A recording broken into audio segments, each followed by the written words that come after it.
So good evening, everyone. You are on our Sacred Success call with very special guest, Barbara Stanny. And first you all just have to go to barbarastanny.com to learn about Barbara because she's got a pretty long list of accolades. So in the spirit of time, I will let you read that. But Barbara is a wealth expert.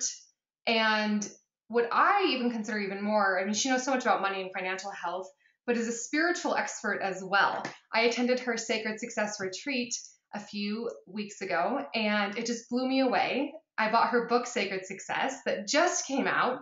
And if you were on this webinar, right when we're done, because I want you to pay attention to the webinar, so don't do it till we're done, you need to go to Amazon.com or to your local bookstore or wherever you buy books and make sure you get this book, because in the space of the time that we have with Barbara, we're going to go over some amazing stuff, but we obviously can't read you the entire book. So make sure you buy the book. But Barbara, welcome. Thank you for being here. Oh, thank you for having me, Elizabeth. I'm just so thrilled. So I wanted to start off with a little story of mine, because and then I want you to tell your story. But so I had set this out in an email, but I just want to remind everybody. I had never read any of your books or didn't really know a lot about you.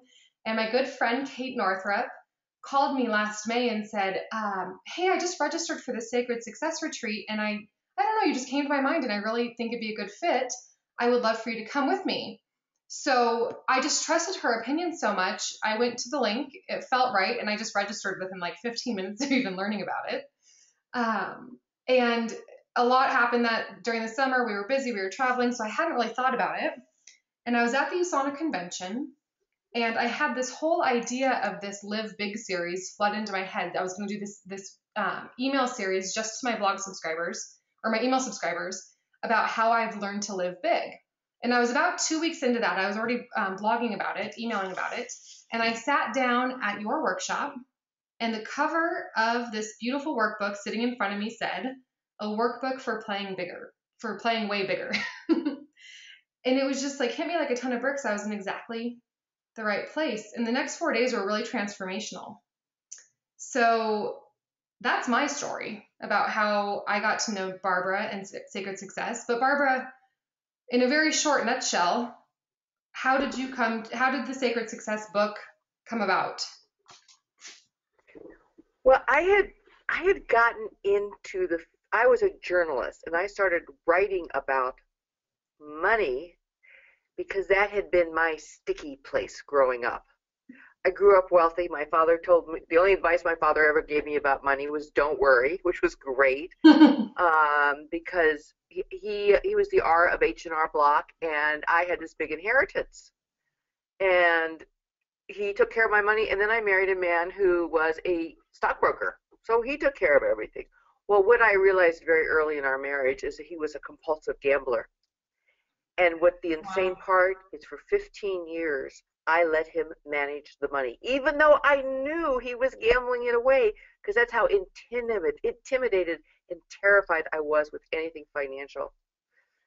And even after our divorce, I decided money's not my thing. I don't want to deal with money. Well, I have this theory now: if you don't deal with your money will deal with you. Mm-hmm. And I got tax bills for $1 million for back taxes he didn't pay, for illegal deals, and my signature was on everything. My father wouldn't lend me the money. He had left the country, and I knew I had to get smart. I just didn't know how. But I swear, when you have a commitment, like a down-to-your-toes commitment, the universe revolves to help you reach your goal. And I was a journalist, and I was hired for a freelance project to interview women who were smart with money. And it all began there. It just changed my life. I not only got smart enough to manage my own money, but I wrote my first book, Prince Charming Isn't Coming, How Women Get Smart About Money. Yeah. And then I wrote Secrets of Six-Figure Women, because I wanted to make six figures. And then I wrote the book Overcoming Under-Earning. And I was a six-figure woman, but I wanted to make more. I wanted to make seven figures. And it was my journey in writing what I thought was going to be a book about making seven figures is how I discovered Sacred Success. Yeah, that's amazing. And for those of you listening, Barbara has other books, obviously, that I highly recommend as well. And Barbara, you teach you teach, I think your stages are, it's survival to stability and then stability to affluence. Will you tell us a little bit more about that? There's 3 stages of financial development. There's survival, there's stability, and there's affluence. So I had spent most of my career helping women go from survival, which is not enough, to stability, which is enough. And so when I said I wanted to make millions, that meant I was going from stability enough to affluence more than enough. Hmm. And I thought it was going to be the same process, but it wasn't. I was going to say, were you right? What? Were you right? It was not the same process. It was clearly not the same. And I figured this out because what I started doing, I thought, well, if I want to make millions, I'll do what I did to make 6 figures, and I'll interview women who are making millions. And I did. And it was great fun. Loved the interviews. I had no problem finding women who made millions. With 3 years of interviews, I wasn't anywhere close to making millions. In fact, I was making less than I'd ever had in a long time. And I was totally burned out. Mm. And my coach said to me at the time, Barbara, you're too into doing. You need time for just being. Yeah. And I knew she was right. And so I took a 4-day retreat at a little hotel, 2-hour drive from my home. And it was during that period that I looked at these interviews, I reread all of them, and I saw what I had missed. It was like I had been so dazzled by these women's outrageous success and my desire to duplicate it, that what I didn't notice was how they were doing it. And they were doing it very differently than the world, i.e. most men, model. And what I saw is these women were very powerful, but it wasn't the money that gave them power. It was the process of becoming financially successful that empowered them personally. Yeah. One of the biggest things that I learned from you was the one, sitting still, but 2, tell me this, and all of the women that you interviewed, why does it seem like women are so afraid to make money? I mean, when men aren't, what is it for women? What's the hang up? Why are we so afraid to make money? You know, so many of the successful women I've interviewed have said the same thing almost in the same words. Men have been groomed to be successful. That men in the world of work, men walk in the room feeling entitled and sure everybody knows it and is willing to take big risks. Women in the world of work walk in the room feeling flawed, are sure everyone knows it, and they tend to hold back. So what I see, because the number one requirement for going to the next level in earnings is the willingness to be uncomfortable, the willingness to stretch beyond what feels safe to what seems impossible. Mm-hmm. And this is what men tend to be groomed to do, and women tend to be terrified to do. Yes. Which your teachings of the soul versus the ego totally transformed my way of thinking. How so? How so? I mean, I feel like I had heard people teach something like that before, but I didn't feel, I hadn't had it so like laid out, like this is your soul and this is your ego. This is what your soul says to you, and this is what your ego says to you. When I get the, in my head of, you'll never go past where you're at right now, or, it's really arrogant for you to think that you can have more. I think a lot of mine too is, I've had so much success in the past, 3 or 4 years, that starting to feel guilty. Well, when is enough going to be enough for me? Like when am I going to finally feel like enough is enough? And finally understanding that it's not about having enough. It's about letting my soul be creative, and that I'll always want that creativity. and it's okay that it I, doesn't go away. I remember our conversation in the retreat, and I remember telling you, giving you a quote I heard a minister once say in a service that I attended. And it was, be content, but never satisfied. Yes.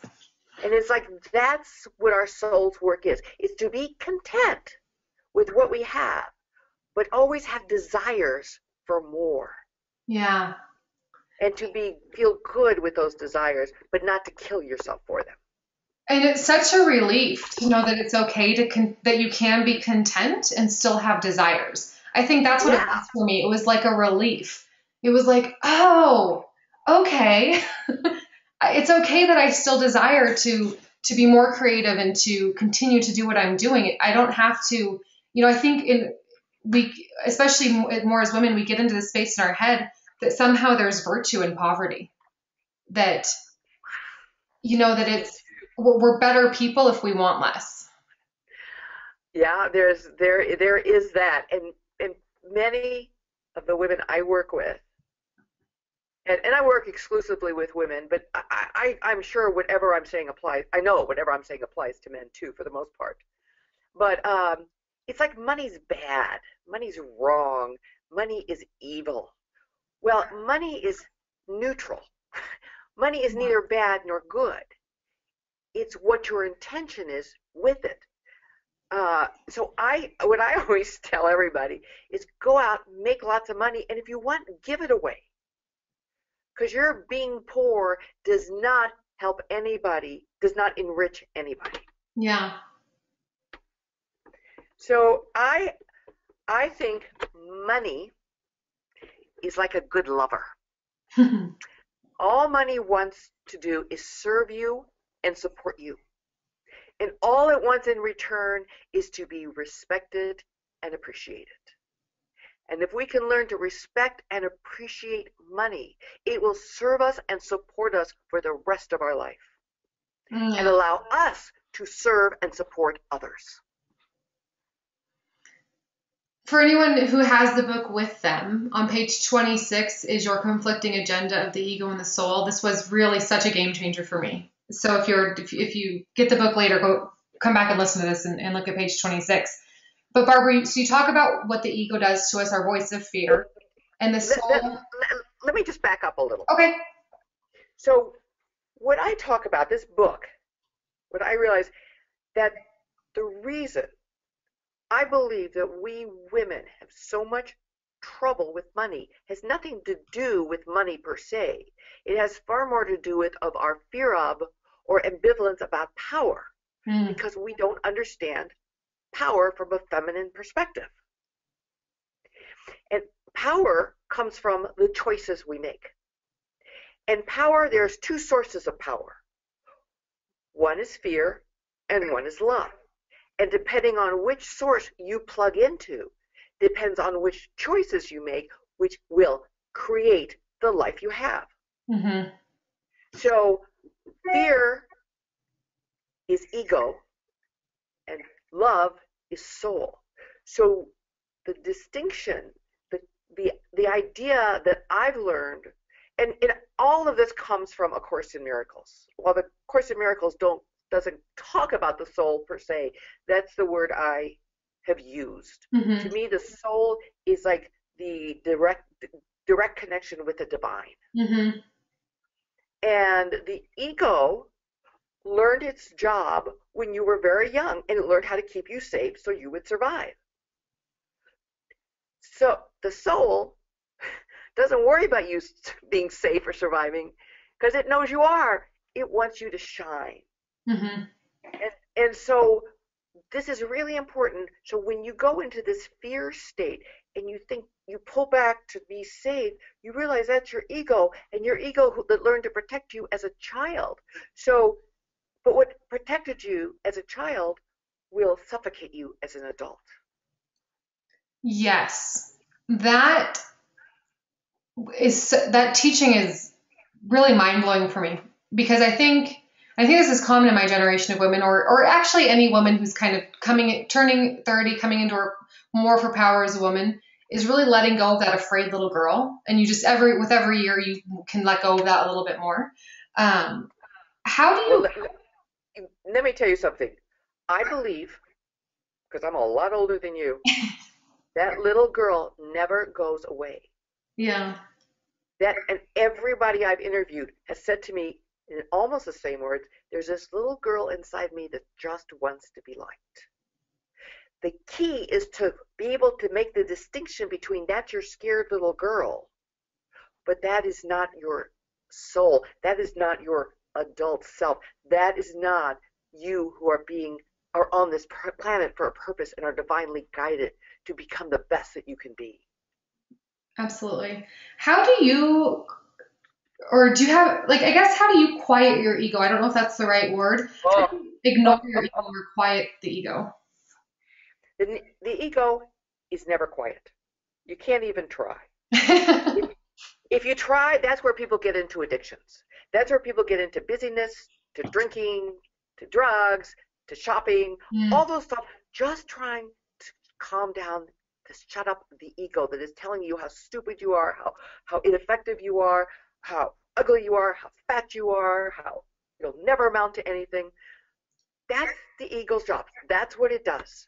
You will never make it shut up.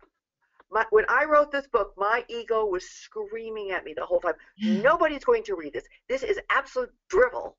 Why are you writing such junk? You don't even know how to write. The ego would never shut up.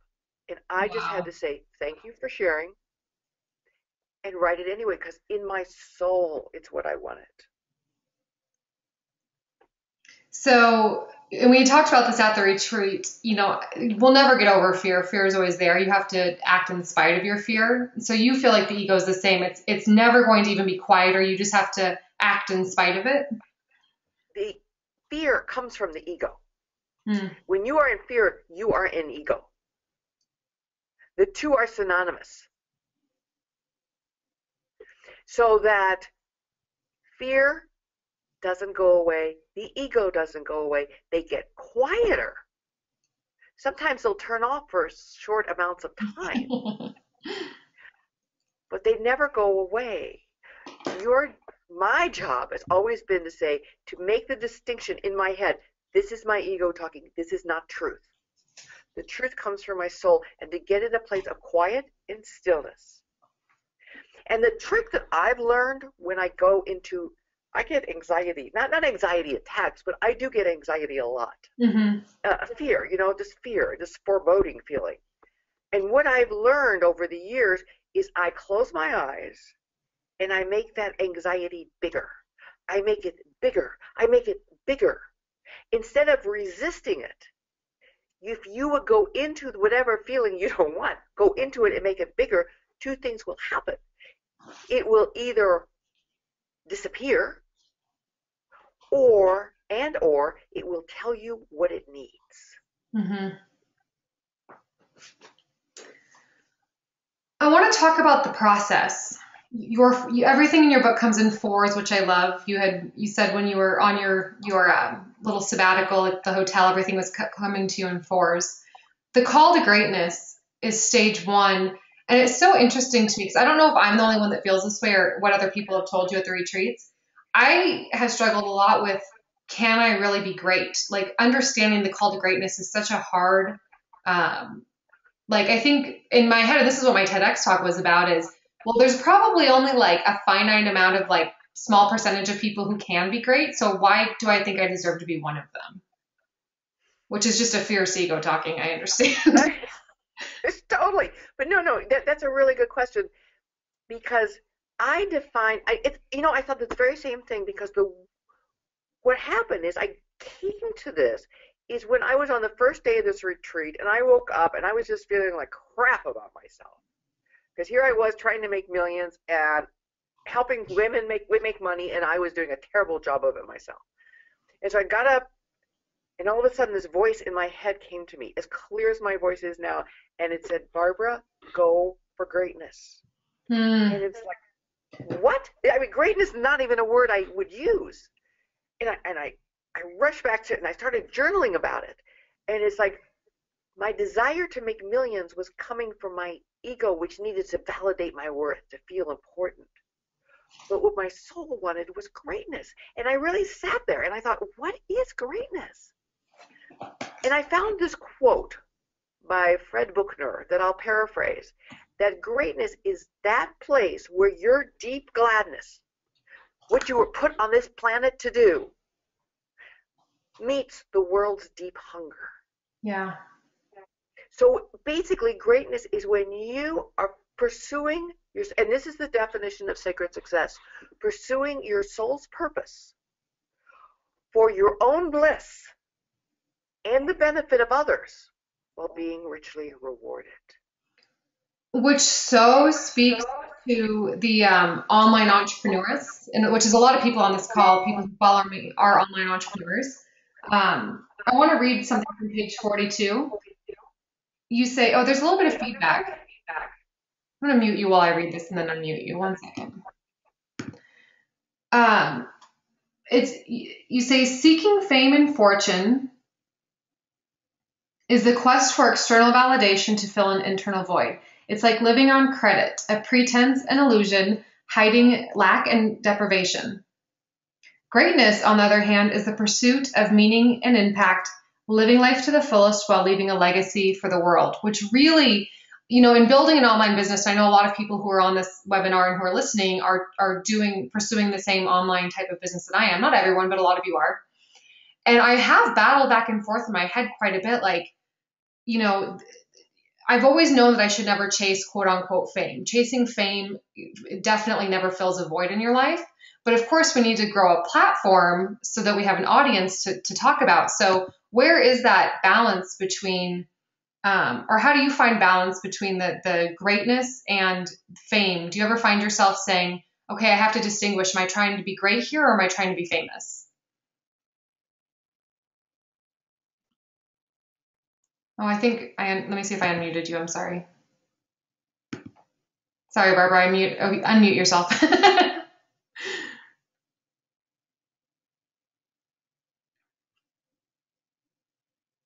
Uh-oh. I might have muted Barbara, you guys. I unmuted you, Barbara. On your GoToWebinar panel, there's a little green microphone. It might not be green. If it's not green, click. Oh, there you go. Now you're muted. Okay, you hear it? Now. Sorry. Here. Okay? Yep, I can hear you.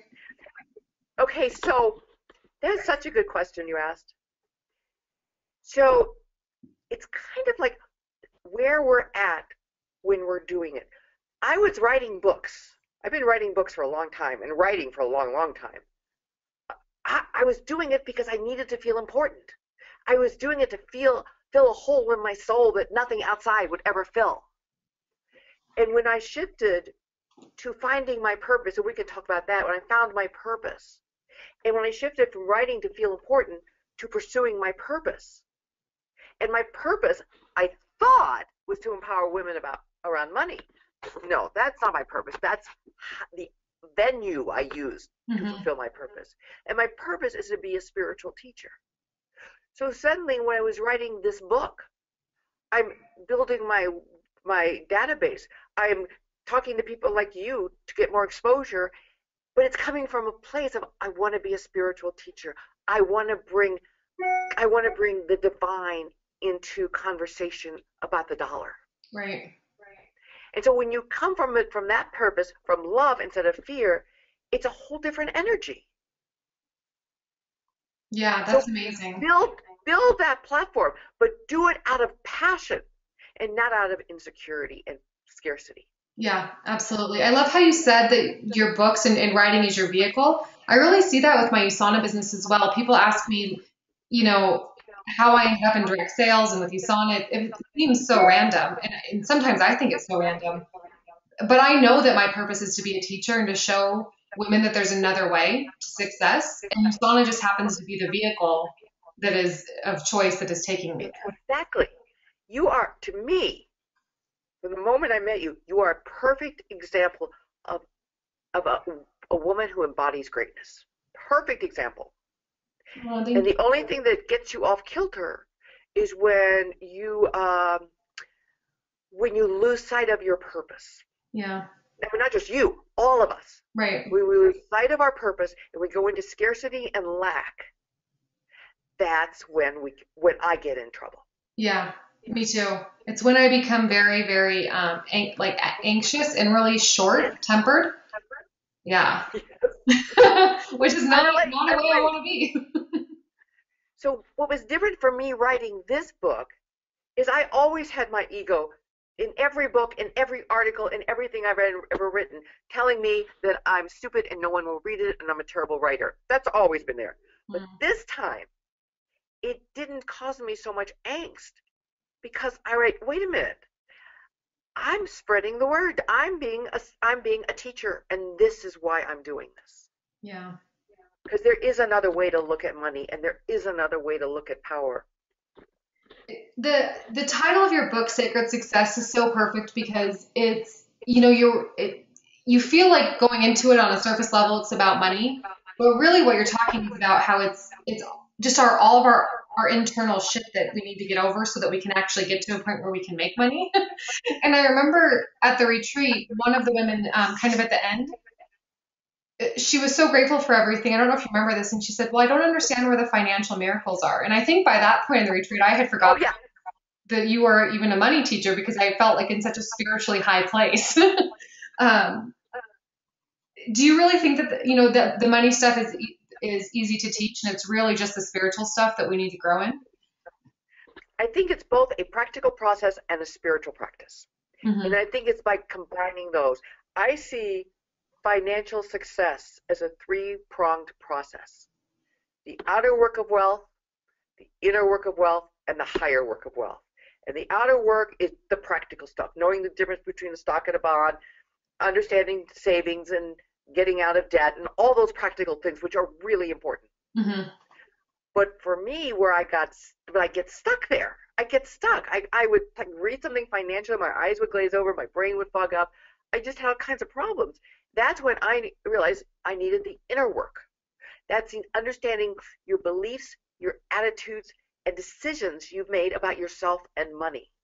And that's when it really unlocked my ability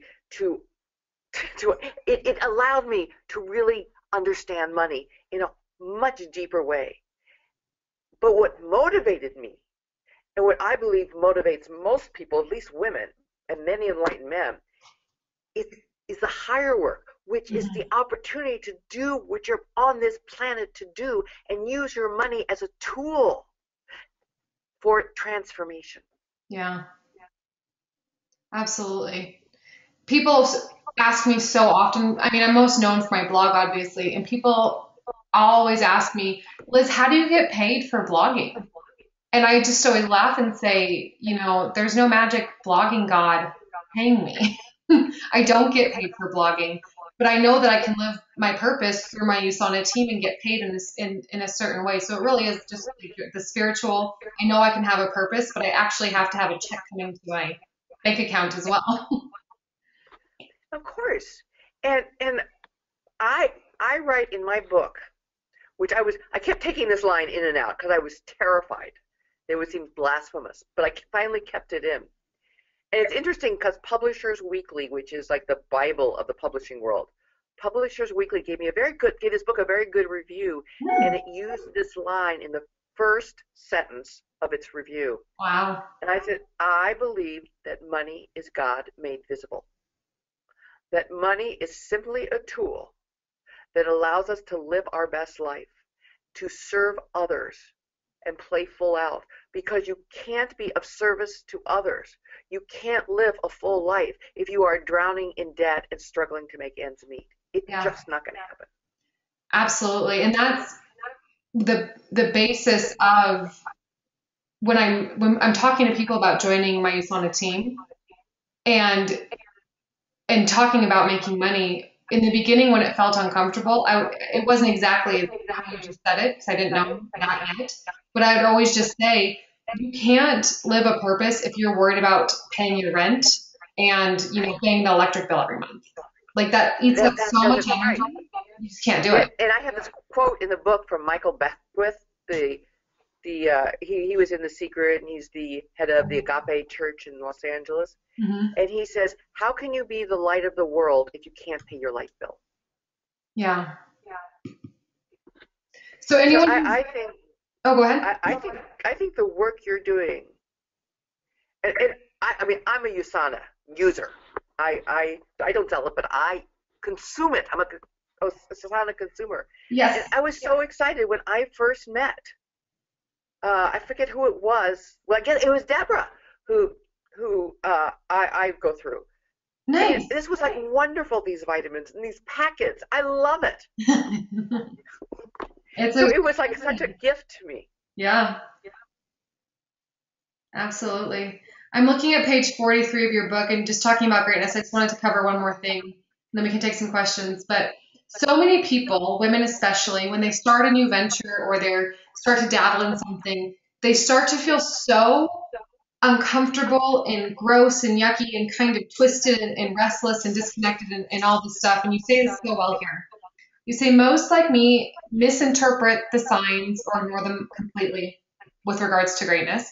And then you say perhaps you've been feeling disconnected, restless, anxious, unfulfilled, frustrated, bored, or burnt out. These are all signs that greatness is calling you. And again, that to me, that's such a relief. We get so afraid when we're feeling all of that. And it's just such a relief to know that, oh no, that's just greatness calling you. Yeah, because what these signs all have in common is discomfort. Mm-hmm.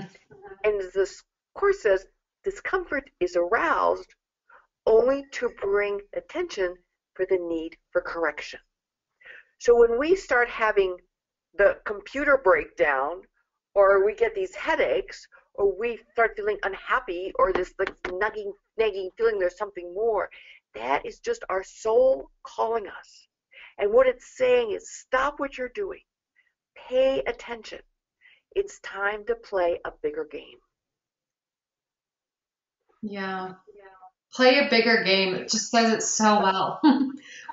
We're so afraid to play a bigger game. And I really, Barbara, your work is so phenomenal. This book helps so many women play a bigger game. We're doing a book club in my team right now, and the comments are off the charts. It really is. Anyone who's listening to this webinar, I just so highly encourage you to buy this book as soon as possible. And really, if you can form a group with 3 or 4 or however many friends, even if it's long distance, read this book with some other women. I think that the commentary, the comments, and the discussion you can have around it are really game changing for women. So Barbara, thank you for writing this book for us. Oh, honey, thank you for reading it. Thank you for spreading the word. I just so love it. And I want to mention too, we'll take a couple of questions. You guys, if you have a question, use your GoToWebinar panel, and we'll take a couple of questions. But I also want to mention, before I read this book, and the way I met Barbara was at her Sacred Success retreat.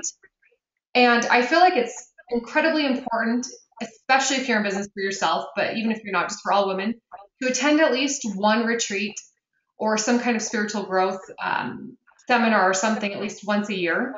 And I so highly recommend that Sacred Success is on your list to do very soon. She only does 2 a year, one on the East Coast and one on the West Coast. And I know you can find all this on her website is barbarastanny.com. We'll send everyone who registered for this an email so you guys can have it. But Barbara, your East Coast one is in June, and is that in Baltimore? My East Coast one is, I think it's the last weekend in May, and that is in Baltimore. And my Sacred Success is in September, and that's in Seattle. And if you're interested, go to my website, barbarastanny, STANNY.com, and the dates should be there. Okay. But you only do 2 a year, right? Have you ever thought about adding more? Sure, if I could fill them. I mean, they've just started. The last 4 I've done, and I've been doing them for 4 years. The last 4 I've done, so that since last year they've been selling out. But Nice. before then they weren't. So I may add another one on. I also do 2 overcoming under earning teleclasses a year. So that's over the phone. Oh yes, I'm so glad that you mentioned that. I wanted to mention that as well because you have your 3 stages: survival to stability, stability to affluence. I really feel like Sacred Success can help all of those. But if anyone who's listening to this, you feel like you need the survival to stability, I wanted to mention that too on Barbara's website. Like you said, Barbara, you do that telecourse kind of for that first level. And then once people feel stable, is the Sacred Success Retreat. So I'm really glad you mentioned that. Thank you. Oh, thank you. Yeah, what surprised me is how many, I think I even said this in the retreat, how many women go to the Sacred Success Retreat and then sign up for Overcoming Under Earning. Because truly in sacred, to really pursue your purpose in the greatest, grandest way possible, you need to have a really solid financial foundation. You don't need to be wealthy. You don't need to be a Rockefeller or a Bill Gates or an Oprah, but you do need to have a solid foundation so that money is no longer a source of stress or distraction, but as I said earlier, a tool for transformation. Yeah, which is people need so much. There's a couple of questions here.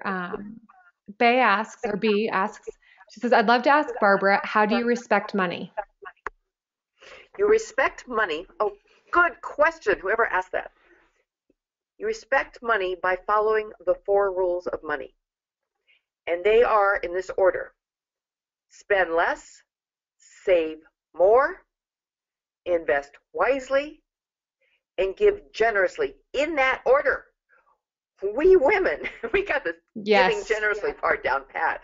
But giving generously without the first 3, without spending less, saving more, and investing wisely, is always an act of self-sabotage. Because not only do you jeopardize your own future security, but you diminish the impact you can make with your money. I love how you talk about focused giving, Barbara. That I learned that when I started interviewing women who are smart with money, that it used to be that I would give and I would drop my pennies into those plastic boxes at the supermarket and give a little bit here and give a little bit there. But I understood, but then I learned from women who are financially savvy that it's so much more powerful when you are very clear on where you want to give and how much you want to give. And you give to those places, especially when your money is combined with other monies. That's what's going to change the world. Absolutely. We have another question here from Melissa. How do you know what your greater purpose is?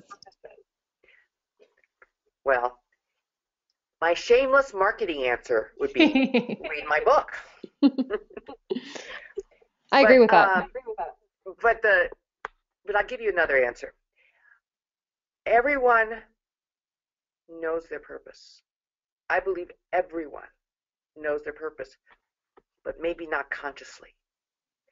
I believe that we aren't quiet enough and reflective enough to take the time to search for it. And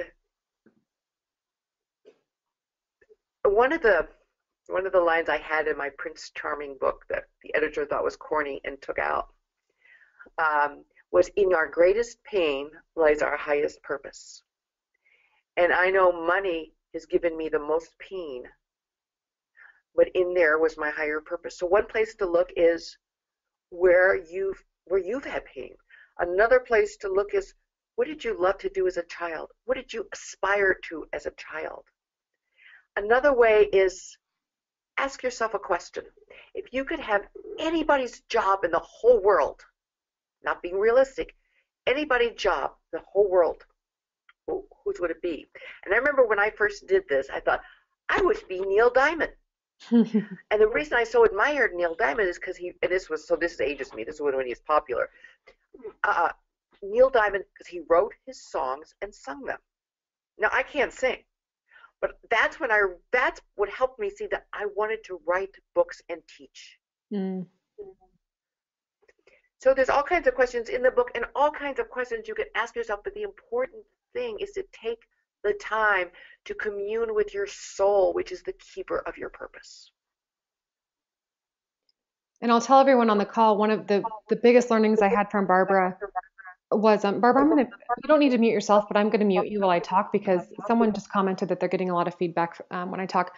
What I wanted to say though is that one of the biggest ahas that I had in the work that I've done with Barbara is that I need more silence in my life so that I can actually hear my soul talking. I used to, like when I would exercise, I would just blast music. Even when I would hike, when I would, do cardio, when I'd lift weights, whatever I do. Even at yoga class, they play music. And I've been craving silence and I have been doing all of my exercise in silence. And I can really actually hear what my soul wants to tell my heart and my head, which is so important. I drove a few hours from my hometown to Bozeman a couple of weeks ago. And normally when I drive, especially, I do talk radio or I do music or I do something. And I just drove almost the whole way in silence. So I think just learning to, you don't have to meditate for 2 hours a day, but even in some activities that you do, learning to be in silence, you can actually hear what your soul wants. Barbara, I just unmuted you. Oh, Liz, while you were saying that, I had the biggest smile on my face. Mm-hmm. It's like my hand was on my heart. I'm thinking, oh, yes, that's beautiful. What a good role model you are. And because I know that's not easy for you. No. Silence. Yeah. We can take one more question. Does anybody else have a question? Type it into your GoToWebinar panel. This is your chance. You've got Barbara herself.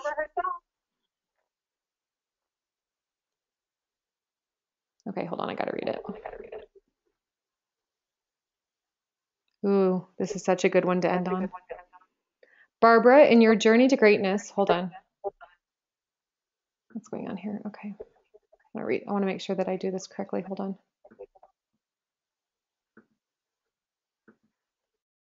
I just muted Barbara so I could keep the line clear. For some reason, we've got feedback. I'm not sure why, guys. Sorry about that. But here's the last question. And for those of you asking, yes, I am going to send out the recording of this. Barbara, in your journey to greatness, can you talk about the people that you surround yourself with and the impact that has had?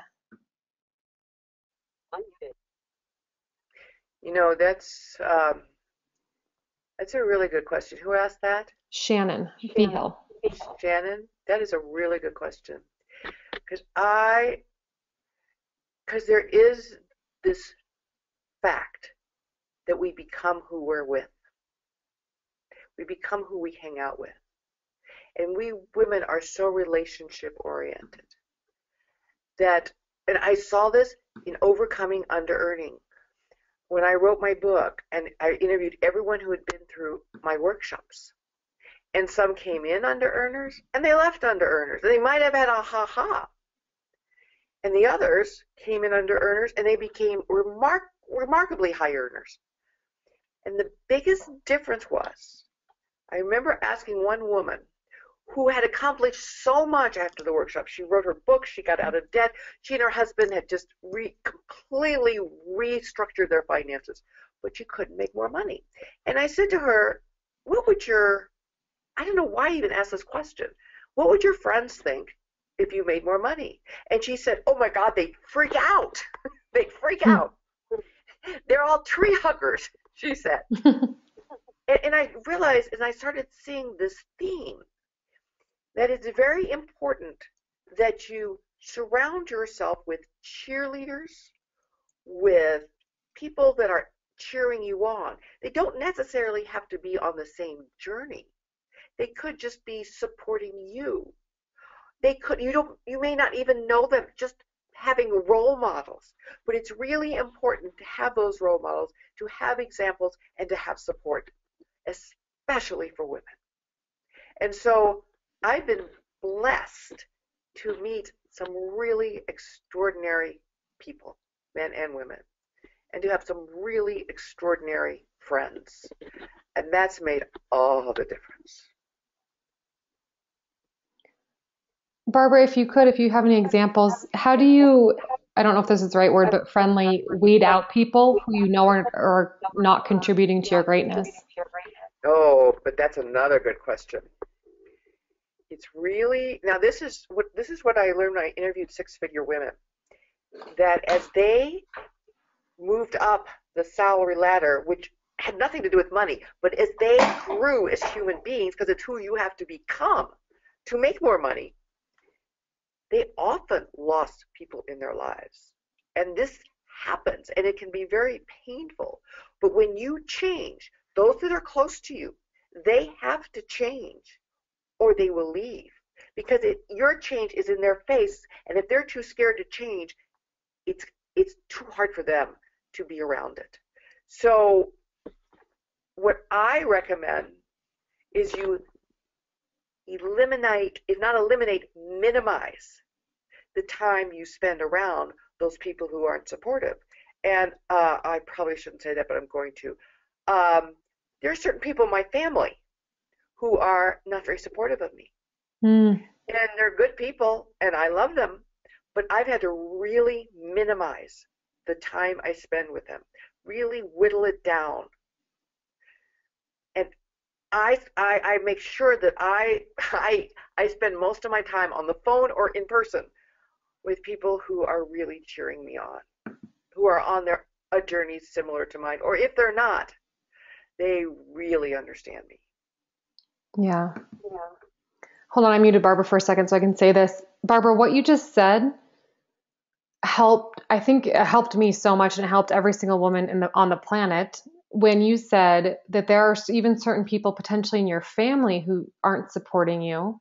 Because I know from my perspective and from everyone on this call, we think, like, how could someone not support someone who does the work that you do? When you've been on like every famous TV show, you've written all of these books, you have this huge platform, and you're really doing work that's changing women's lives. And even you have people in your family who you feel like aren't supporting you. And I think so many women feel like, oh, I'm the only one who doesn't have the support. So thank you for sharing that. Yeah, I got 2 divorces. I had 2 husbands that I had to divorce because they didn't support me. Yeah. And I'm really glad that the 3rd time was a charm, and I found someone who does. Yeah, your husband's awesome. Oh, he is. Thank you. But it's really honoring yourself by drawing to you, attracting to you, going out and finding, playing in the same space where the people you want to become play. Absolutely. Oh my gosh, so much good stuff in this webinar. Anything else you want to add, Barbara? I think sacred success, and this is what I found very profound, because I thought in order to be really successful, and of course really successful means more than whatever level I'm at now, you'd have to like work nonstop. It'd just be like crazy making. It would be insane. It would be intense. And what I found was something so different, that it evolves in stages. And the stages are the call to greatness, as we spoke about, where you feel where something's not right. And you step back into surrender. So you can have time in stillness, maybe just for a few moments, maybe longer, so you can commune with your soul and see what it has to say to you. And then when you're ready, you go out in disciplined action. And disciplined action doesn't come from pushing and striving, but from what I say, thoughtful pruning, setting your priorities, doing what's important to you.